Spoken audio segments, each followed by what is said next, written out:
Oruç, hayırdır? Hani babanla görüşmemiştin Despina? Nereden çıkardın şimdi? Kim görmüş, kim söyledi? Ben gördüm Despina. Ben. Senin altınlarını gördüm kumar masasında. Baban kaybetmiş onları. Hem bana görüşmedim dersin, hem de altın verip ona yardım edersin, öyle mi? Ben sana sormadım mı? Bana doğruyu söyle demedim mi? Sen bana nasıl yalan söylersin? Nasıl sana olan itimadımı yerle bir edersin? Oruç, çok korktum. Söylemeye korktum. Evet, altınları ben verdim. Gitsin diye verdim. Ama kumarda kaybetmiş. Ben ağama söylemeyeceğim demedim mi? Ha? Hala korktum deyip bahane uydurursun bana. Ya İshak ağam benden evvel öğrenseydi bunu. O zaman başımıza nasıl felaketler gelirdi, haberin var mı senin?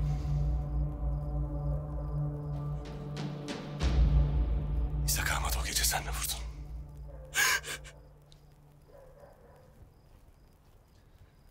Sana derim Despina. Bari bu sefer doğruyu söyle bana. Oruç, babam gözümün önünde ölüyordu. İshak ağam katil oluyordu. Ben ne yaptıysam bizim için yaptım, yemin ediyorum. Halime felaketten korumak için yaptım. Yahu sen benim hatunumsun. Ben bu dünyada en çok sana güvenmişim. Sırtımı sana yaslamışım. Sen bana yalan söyledin, öyle mi? Hem de gözümün içine baka baka. Oruç, deme öyle. Deme.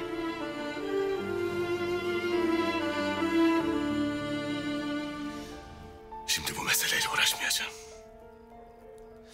Başımda bin türlü gaile vardır zaten.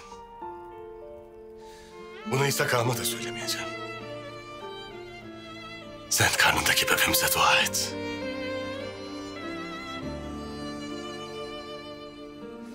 İçimde öyle bir yeri parçaladın ki... daha da tamir olmaz bilesin.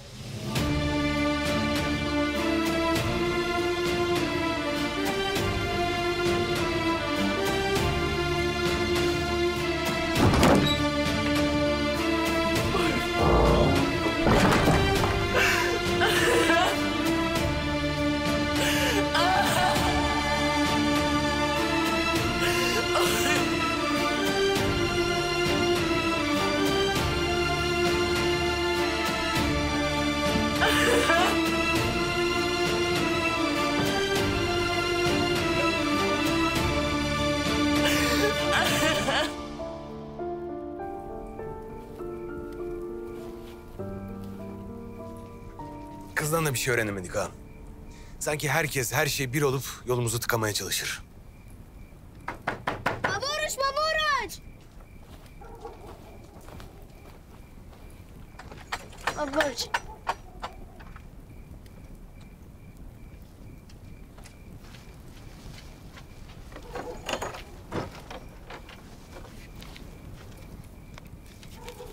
Kalimnos'a dair çok önemli bilgiler öğrendim. Sabah erkenden çarşının arka sokağına gelmen lazım. Vaktimiz az. Kimden ağam? Ne yazar? Daha bütün yollarımız tıkanmamış İlyas. Yeni açılacak yollarımız var.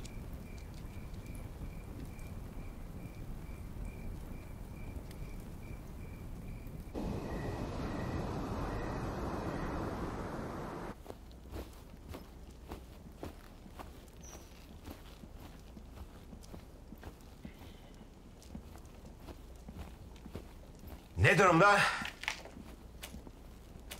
Üst hazır efendim.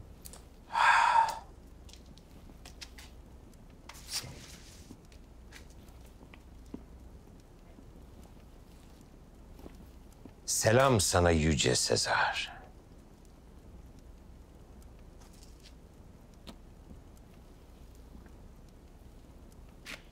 İçimde bir Sezar ruhu yükseliyor Diego. O Galya'da düşmanlarıyla savaşırken Roma'daki konsüller şehre girmesini yasakladılar. Çünkü ondan korkuyorlardı. Eğer dönüşte Rubikon nehrini geçerse vatan haini sayılacaktı. Ve geçti. Ve Roma'ya girdi. Sonra iç savaş ve İmparator Sezar. Hatta birçokları için tanrısal Sezar oldu. Bundan nasıl bir pay çıkarıyorsun kendine? Belki ben Rubikon'u geçip iç savaş başlatmayacağım. Ama Roma'ya gemilerimizle yanaştığımızda saraylarından uzakta olup bitenden bir haber. Kibirli, içi boş, liyakatsız adamlar tarafından yıllardır hor görülen bir emir kulu olarak değil, bir kahraman olarak karşılanacağım. Tıpkı Muzaffer Sezar'ın Roma'ya girişi gibi. Alleya yakta est. Zarlar atıldı dostum. Dikkat et. Sezar'ı tanrısal yapan şeyler öldürdü. Bunlardan en tehlikelisi yanındakiler değil. Kibri ve özgüveniydi. Bu en büyük düşmandır.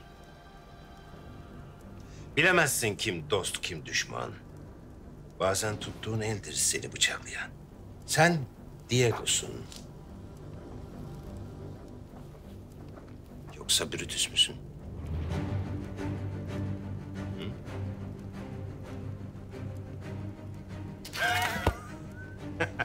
Asma suratını. Takılıyorum sana Diego. Hem ben bir gün Sezar olsam bile sen hiçbir zaman Brutus olmayacaksın. Ya Oruç'un gemileri açık denizde önünü keserse o zaman ne olacak? Ben neden gemilerin Kerpi Adası'na gelmesini istedim? Oruç bizim kitabı ve Ebu Muhammed'i götürdüğümüzü anlamasın diye. Hem Oruç bizim savaş gemilerimize saldırabilecek kadar güçlü değil. Ayrıca böylesine ölümcül bir cesareti gösterecek kadar aptal da değil.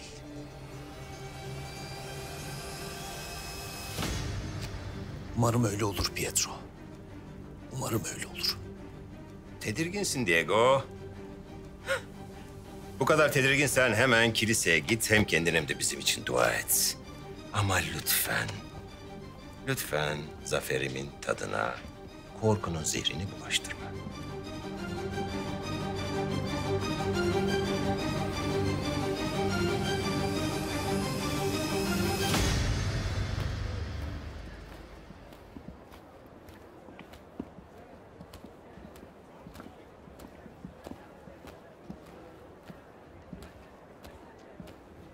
Oruç.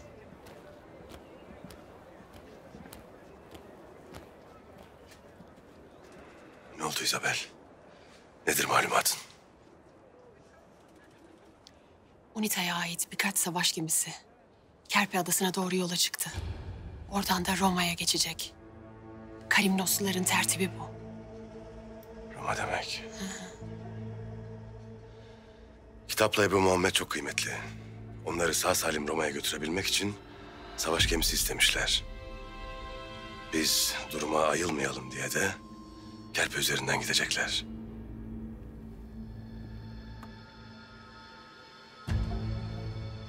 Ne yapacaksın peki? Roma için yola çıkarlarsa açık denizde onlara baskın veremeyiz. Kerpe Adası'ndayken onlara baskın vereceğiz. Bunun için elimden geleni yapacağım. Sen de sağ olasın Isabel.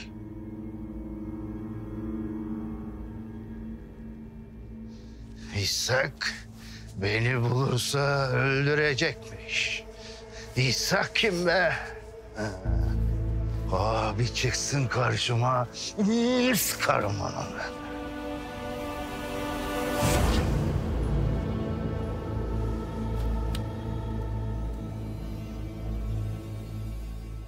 Vay vay vay vay. Hancının kızı Isabel'le gizli gizli görüşürsün Oruç ha?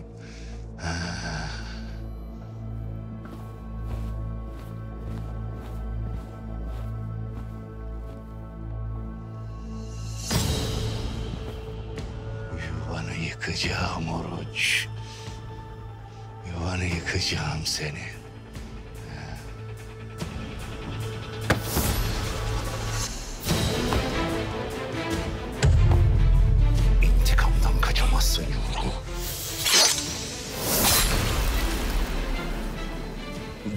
hatunumun canı için. Bu bir evladımın başı için. Bu da öbür evladımın kanı için.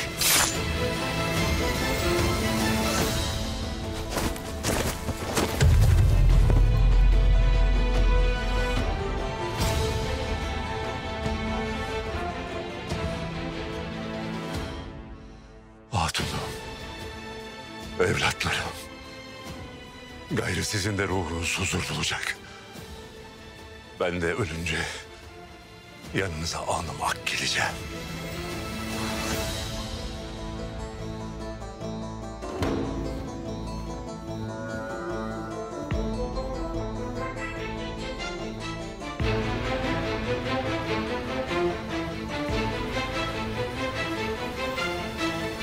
Bize 3 gemi lazımdır Kılıç Bey.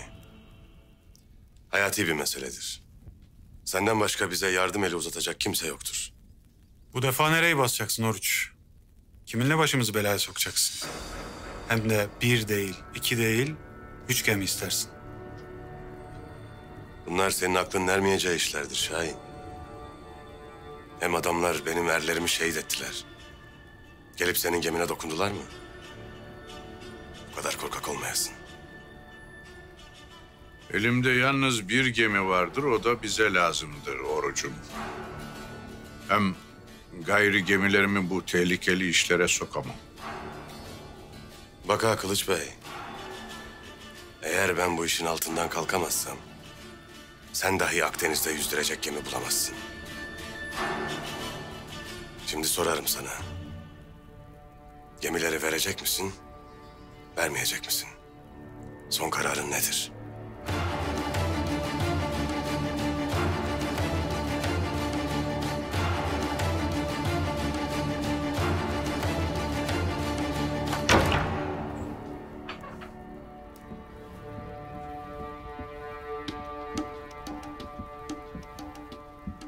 Selamünaleyküm.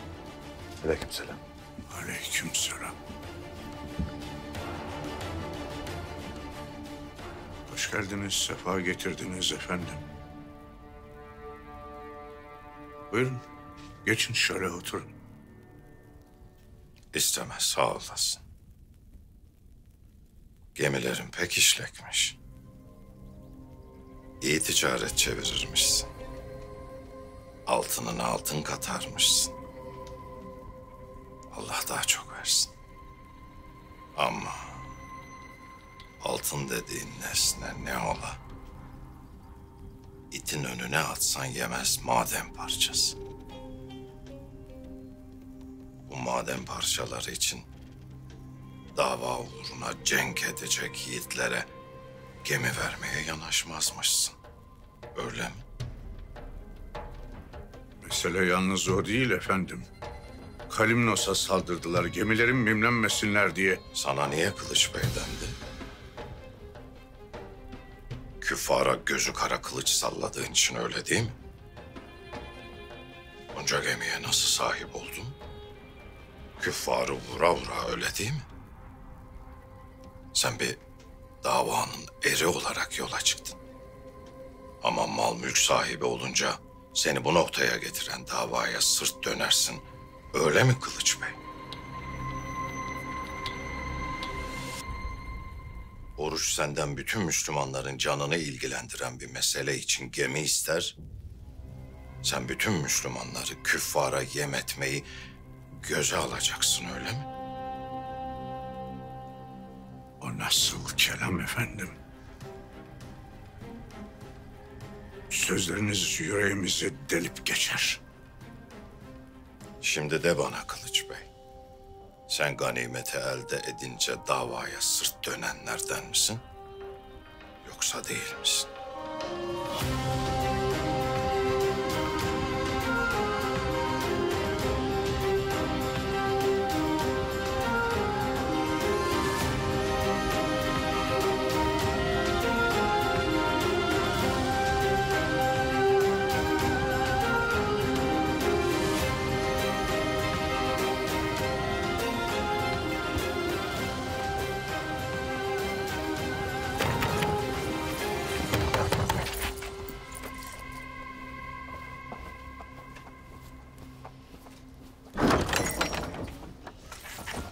Defolup gidin artık. Sizin yüzünüzden hayatım mahvoldu. Oruç her şeyi öğrendi. Defol! Dur Desmina dur. Önemli bir haber getirdim Desmina. Babanla ilgili. Bana onun hakkında bir şey söyleme. Baban öldürülmüş olabilir Desmina.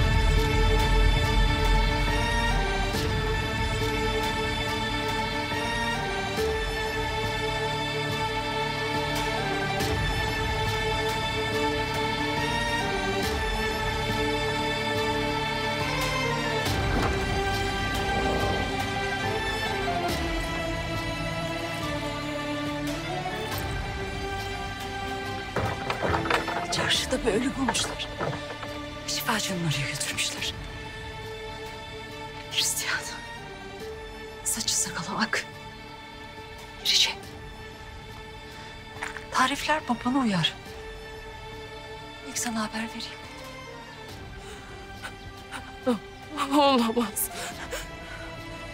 Olamaz.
Çöktüğünde kara çelikten pusatları kuşanma vaktidir. Sırlar kör düğümlere boğulduğunda yalın kılıçlarla açma vaktidir. Düşmanın zalimliği arttığında intikamla sıkılmış yumruklar indirme vaktidir.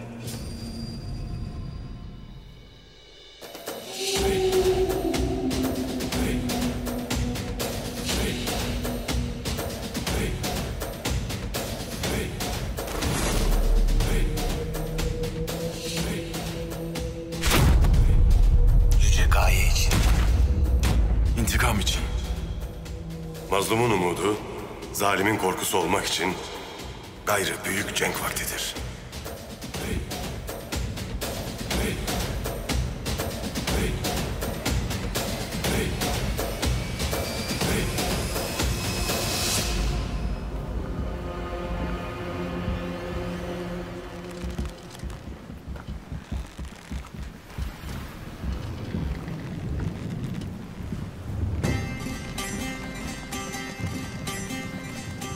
Kerpe Adası Kalimnos'la İskenderiye'nin tam orta yerindedir. Eğer bir mani olmazsa onlar yola çıkmadan tam vaktinde baskın veririz. Herkes gazaya hazır mı? Hazırız. Eyvallah. O vakit başlayalım. Ben de hazırım.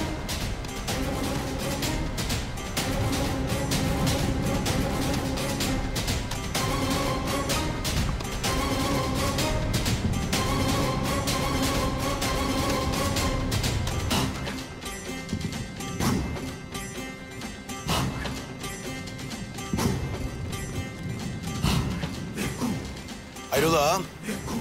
Sipahi Yakup Bey'in 3 oğlu da gidecek, ben geride kalacağım, öyle mi? Ben de kazaya iştirak edeceğim. Ağam, sen Deniz Cengi'nden haz etmezsin. Yüreğimi toprakta soğuttum. Gayrı cenge bilendim. Ya şehit, ya gazi. Ağam. Ben senin ağan değil, Levent'inim. Sen de bizim kumandanımızsın.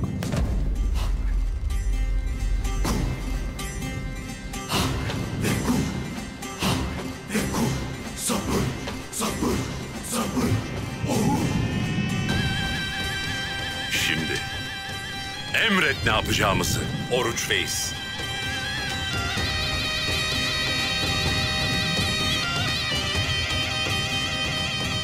Gayrı gün gaza günüdür. Bira bismillah. Yelkenler fora. Bira bismillah. Yelkenler fora. Bira bismillah. Yelkenler fora. Bira bismillah. Yelkenler fora. Bira bismillah. Yelkenler fora. Bira bismillah. Yelkenler fora. Bira bismillah. Yelkenler fora. Bira bismillah.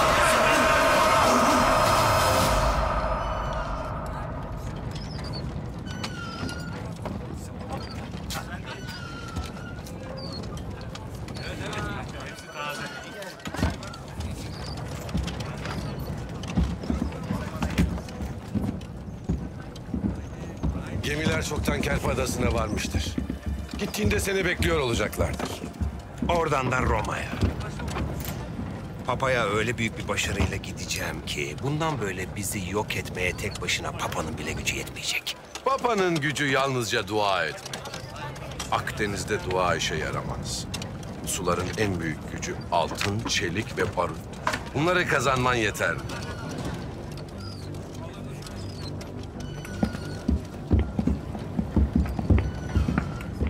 Yıllar önce çocukluğu elinden çalınan, ezilen, aşağılanan bu adam artık en tepelerde olacak Diego.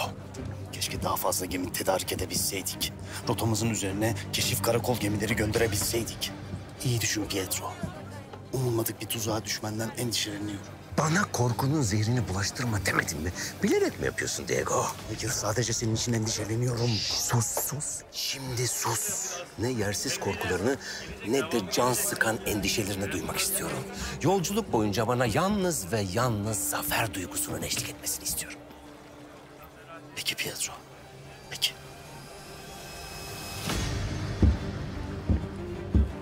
Efendim? Gemi demir almaya hazır. Güzel. Kalemnos sizlere emanet dostlarım. Buraya çok daha güçlü döneceğim. Hem belli mi olur? Bakarsınız Oruç'la Hızır'ın kellelerini de getirir.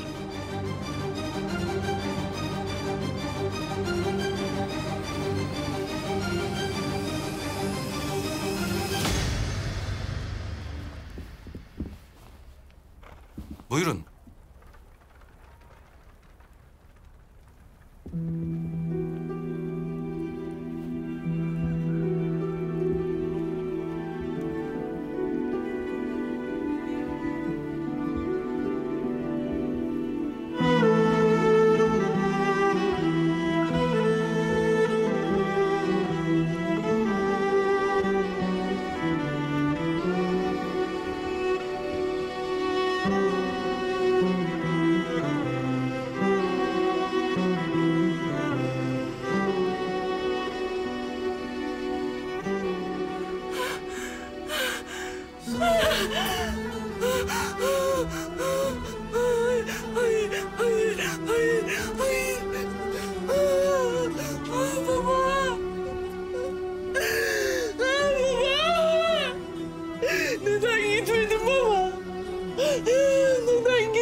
Başınız sağ olsun. 3 hançer darbesiyle öldürmüşler.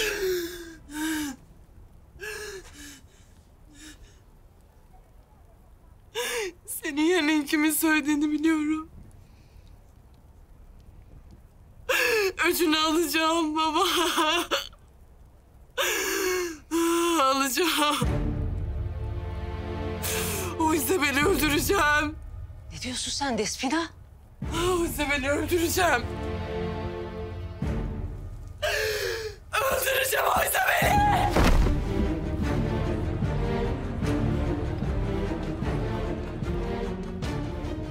İzabel! İzabel!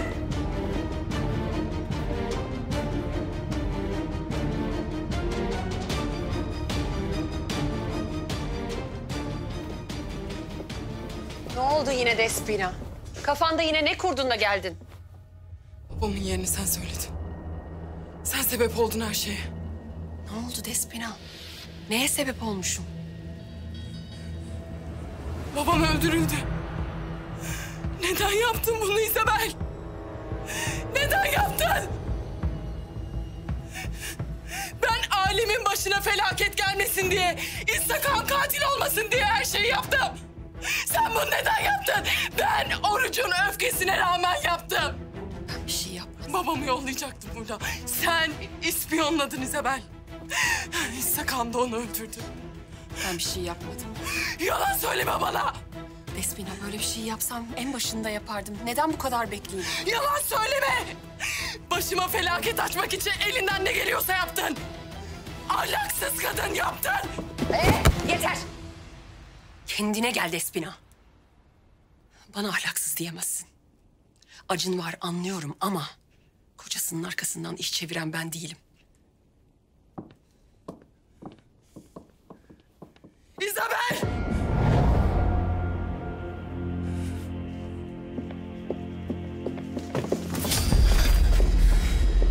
Nasıl İshak'ın babamı öldürüp ailesinin öcünü aldı ya. Ben de seni öldürüp babamın öcünü alacağım. Despina! Despina bırak! Bırak dedim, bırak! Bırak, bırak bebeğine bir şey olacak. Bebeğimi düşünüyormuş gibi yapma! Bırak Despina! Despina! Ah! Ah, Despina!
Bizi bekleyen ordunun ihtişamını görüyor musun Ratko? Bu orduyla beraber Roma'ya bir kahraman gibi gireceğim. Efendim gemiler batı sahiline demirlemiş. Ordu sizi selamladıktan sonra gemilerle beraber Roma'ya doğru demir alacağız. Siz UNITA'nın savaş gemileriyle mi gideceksiniz efendim? Hı. Ebu Muhammed ve kitabı da savaş gemisine nakledin. Daha emniyetli olur. Emredersiniz efendim. Filika indirin suya. Karaya çıkacağız.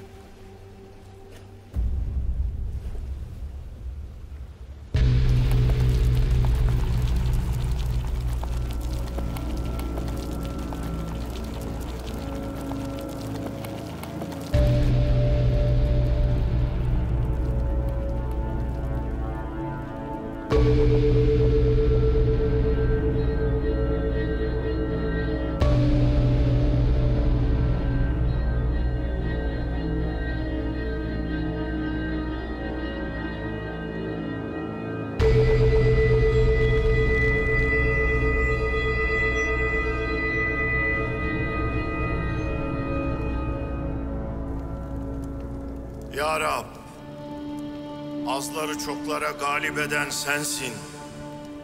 Yurtları için mücadele edenlerin ellerindeki kılıcı, gönüllerindeki imanı sen kavi eyle. Amin. Ya Rab, Hayber fethinde Hazreti Ali Efendimiz'i galip eylediğin ve İslam sancağını sürurlandırdığın gibi galip eyle. Amin. Ya Rabbi, senin kudretin karşısında kimse duramaz. Senin davan için yollara düşenlere sen sahip çık Allah'ım. Amin. Ya Rab, ismi Nebi hürmetine Bedir, Uhud, Kerbela hürmetine medet ya sahibel imdad, medet ya sahibel ümmet. Hünkârımız Hacı Bektaş-ı Veli medet. Üçler, beşler, yediler, kırklar medet. Allah. Kabul-i niyaz bir sırrı Hızır ve İlyas. El Fatiha. Allahümme salli ala seyyidina.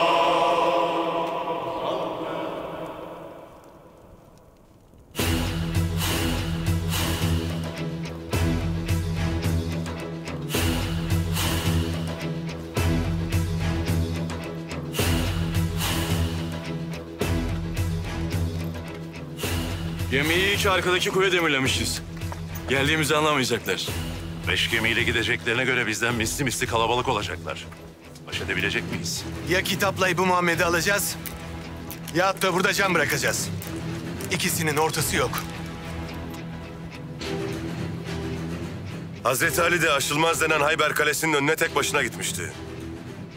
Yenilmez denen kafirlerin savaşçıların hepsini yenmişti. Biz de kılıcımızı Zülfikar belleyip Yiğitler Piri Hazreti Ali gibi atılalım. O vakit yenemeyeceğimiz ordu yoktur.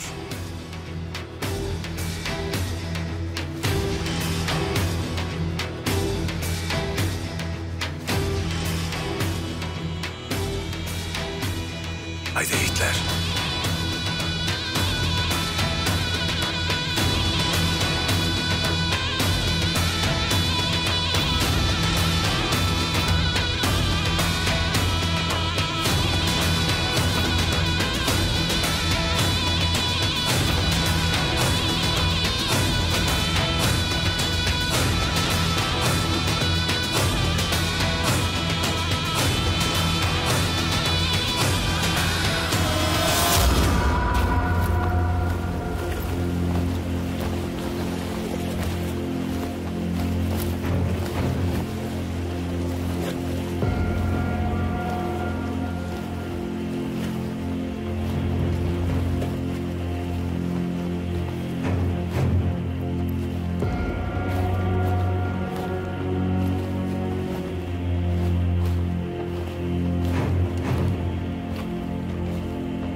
Salve Heros Milites Roma!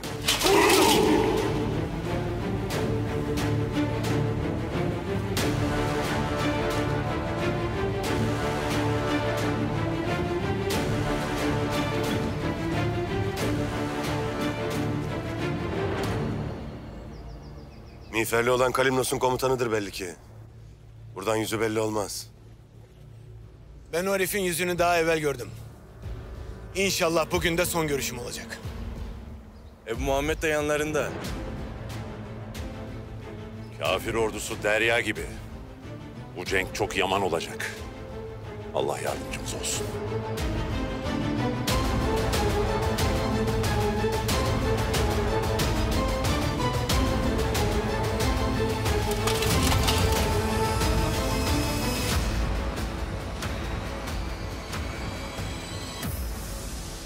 Hareketlendiler ağam. Azız diye korkmadan, çoklar diye çekinmeden atılma vaktidir. Bugün karşımızda bir Hayber daha vardır. Hak yolunda çarpışan her yiğit bir Ali, çalınan her kılıçta Zülfikar'dır.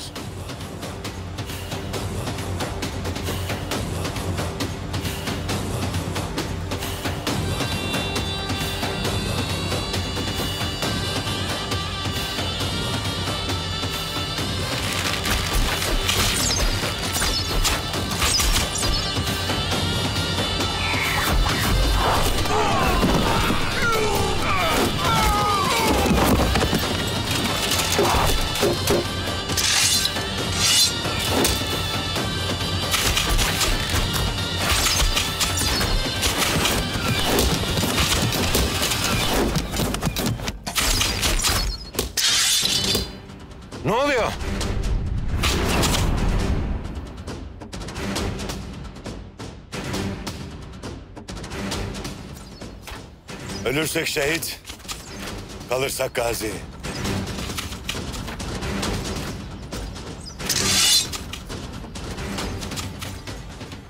Ya Allah.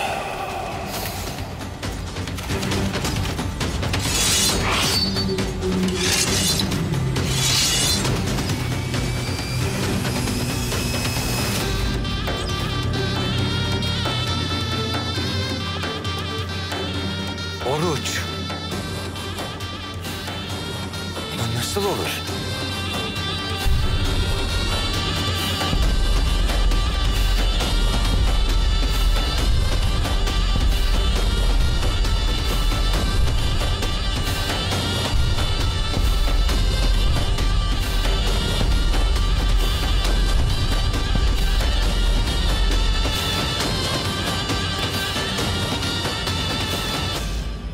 Bir avuç adam gelmişler.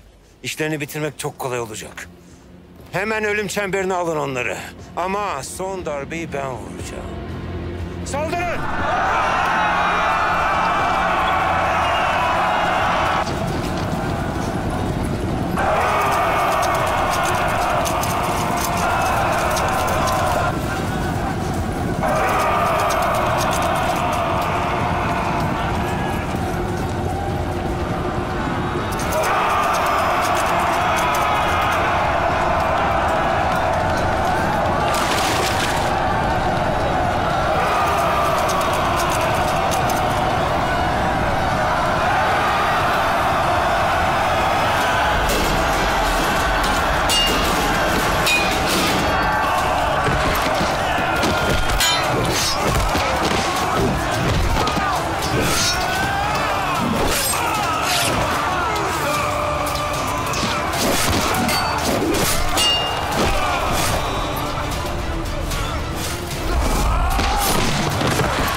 Her şey buraya kadarmış. Takat getirin Leventler!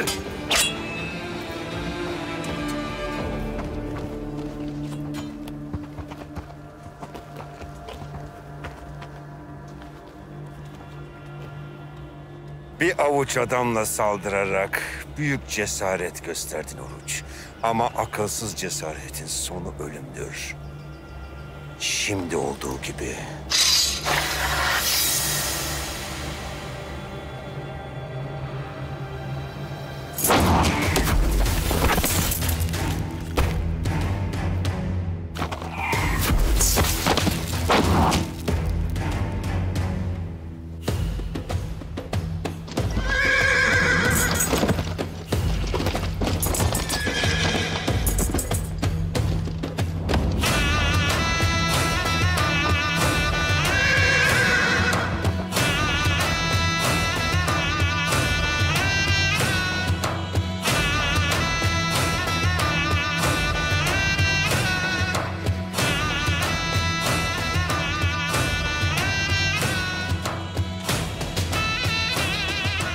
Osmanlı geldi. Nasıl olur bu?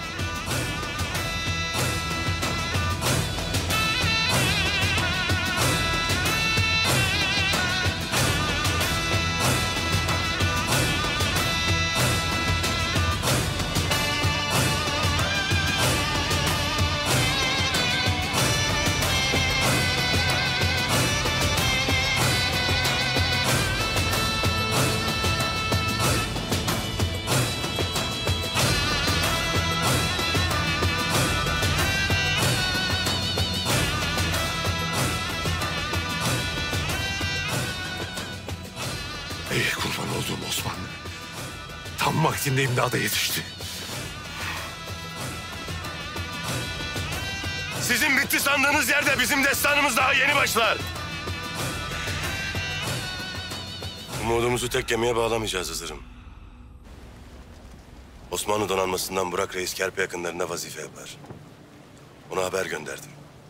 Bize destek olmasını istedim. Ya yardıma gelmezlerse ağam? Osmanlı donanması küffarın karşısında kimseye yardımsız kalmaz Hızır'ım.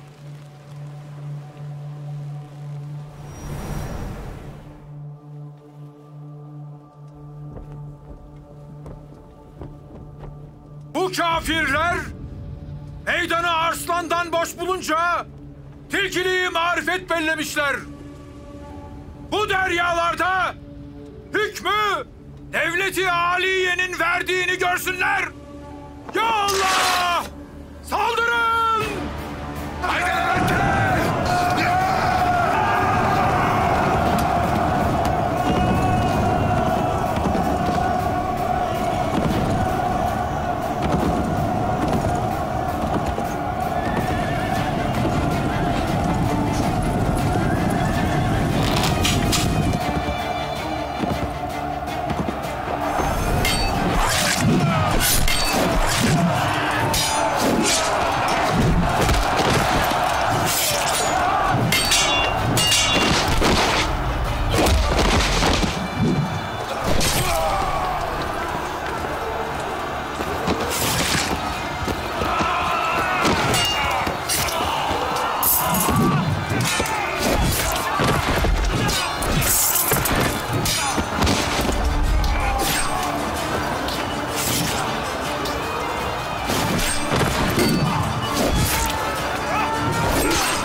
olursunuz.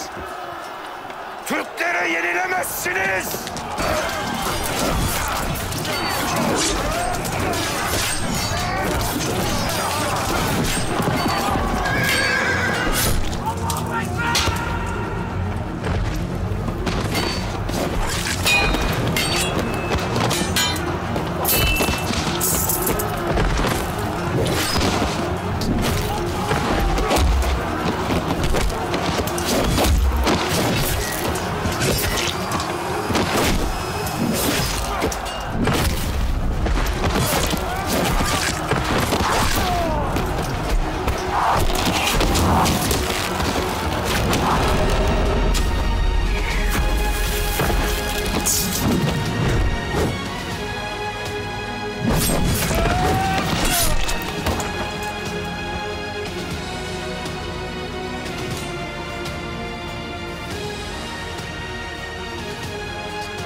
Lanet olsun.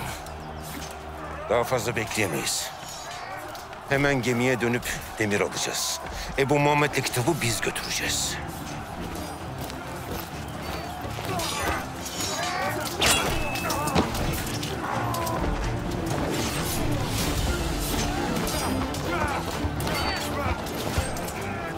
Kitapla Ebu Muhammed'i alıp giderler ağam. Belki gemiye kaçarlar. Ben onlara mani olacağım.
Ebu Muhammed'i ambara götürün.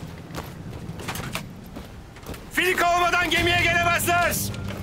Yelkenciler, dümenciler iş başına. Demir alıp açılacağız.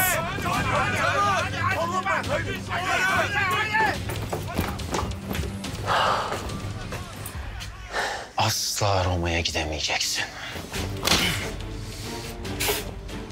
Soru sorma. Roma'ya gidene kadar da yerinden kıpırdama. Gemi hareket edecek. Kimsenin gücü beni engellemeye yetmez.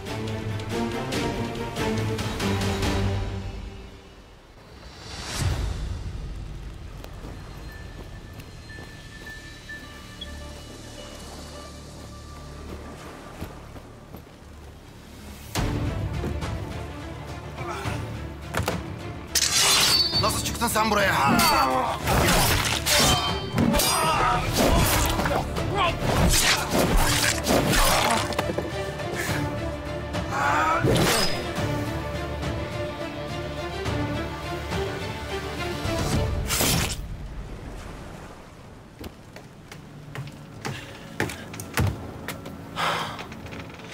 Demirci. Daha kılıcımın senden soracağı bir hesap var Pietro.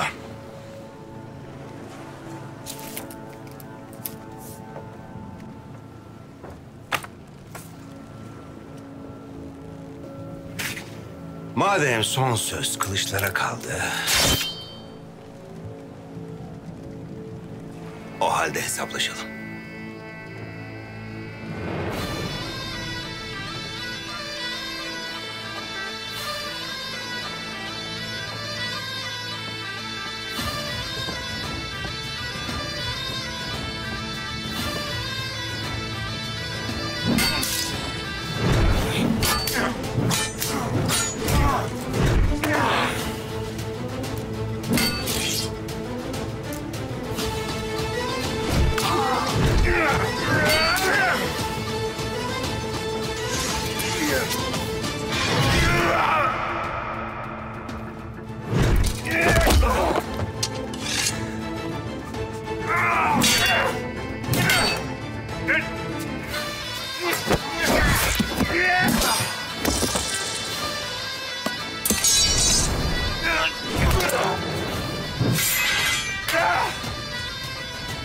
Kılıçların hesabı görüldü.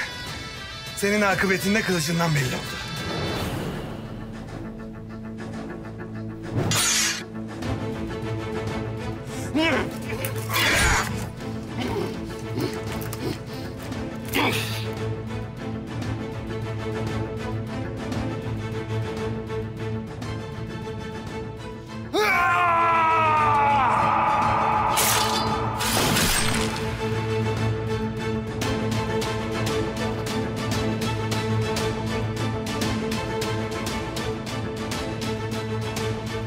Sen bu deryaları kana bulamak istedin. Ama ben seni ona yem edeceğim.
İstese adamlarım tek hamlede parça parça eder seni.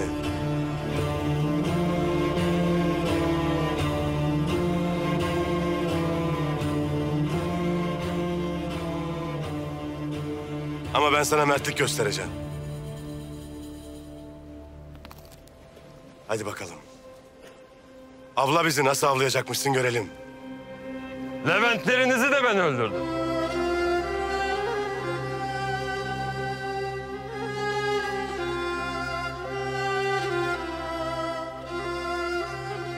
Senin de sonun öyle olacak.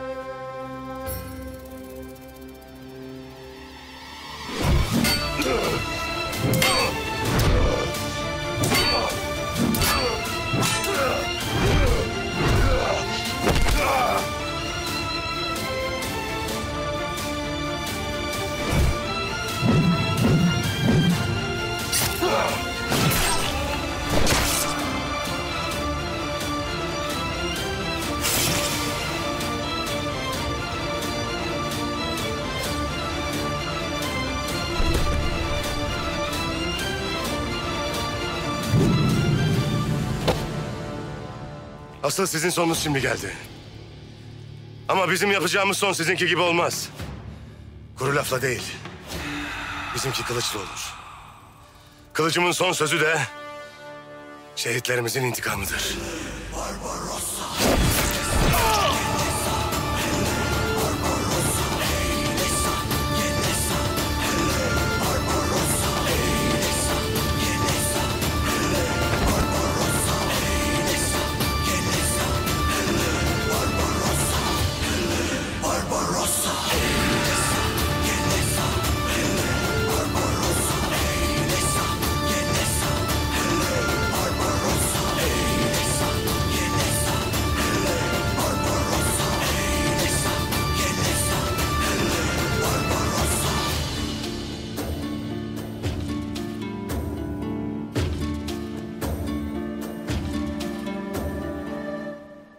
Şükürler olsun ağam. Kitabı da Ebu Muhammed'i de kurtardık çok şükür. Aslan parçası.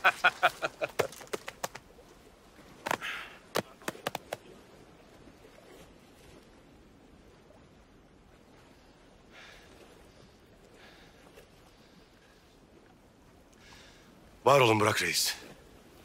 Siz olmasaydınız ölüm çemberinden zor çıkardık. Eyvallah. Sizler Sipahi Yakup Ağa'nın oğullarısınız. Devlet-i Aliye için fetih kılıcı sallamış babanın emanetlerisiniz.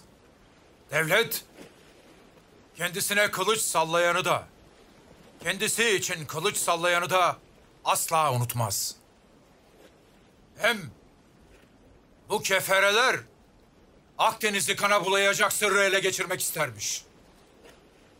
Biz bu deryaları kanımızı sebil ederek fethettik.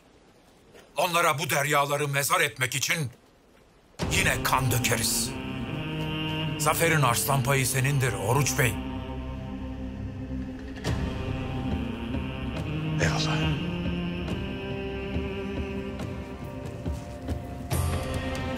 Leventlerim. Derya kutlarım.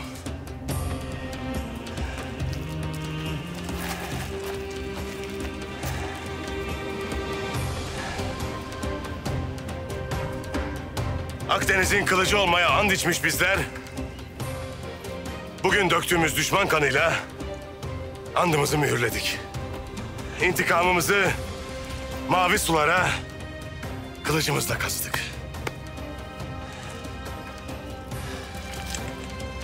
Bu ilk değildir. Son da olmayacaktır. Hedef, küffarı 7 deryaya gömmek, 7 deryada gemiler yürütmektir.